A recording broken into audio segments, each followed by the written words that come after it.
regarding trusting your gut, how do you differentiate gut feelings of caution versus fear?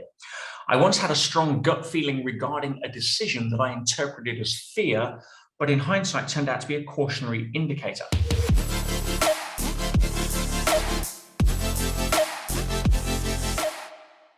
The ultimate reason that I feel that we are here, and I can share this with you from probably an easier perspective now for some of you to hear and interpret because of how far in the program that you are.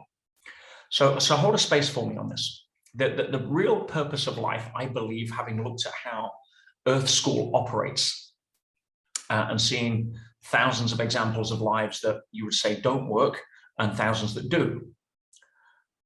The real purpose of why we're here is essentially, in my experience, to be able to choose love over fear in ever more challenging circumstances. That's the game. But a lot of the time we forget what fear is. And I've covered this, but I'll remind you. There is a huge difference between fear and danger. Fear plays a very useful role in evolution of our physicality to get our attention on something that could be dangerous. Let me say that again. Fear's role and responsibility in our life is to get our attention and place it on something that could be dangerous.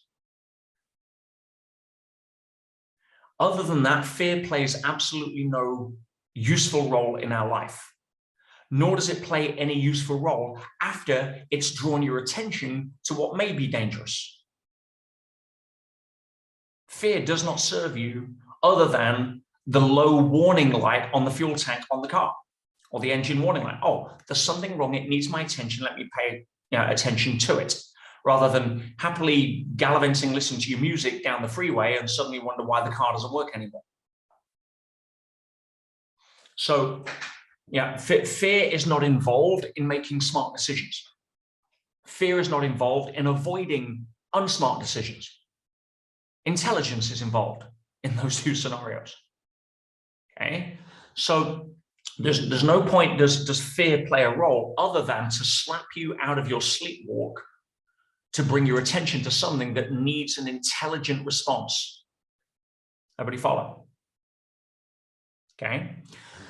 So when it comes to trusting your gut, this is why I say to people, don't follow your passion, follow your potential. Because a lot of people confuse passion with emotional comfort. This feels good, rather than this is my truth. If you're following your potential, your passion will be uncovered in the pursuit of your potential. That's just how the game works. But most people trying to lead with passion haven't learned, if they haven't got a good signal to noise ratio, they've got patterns of insecurity running the show, as most people have, then they will often mistake what they think is passion for some sort of feel-good, comfort-centric emotion. So trusting your gut is about being able to have that better signal to noise ratio. So there's less noise and more signal.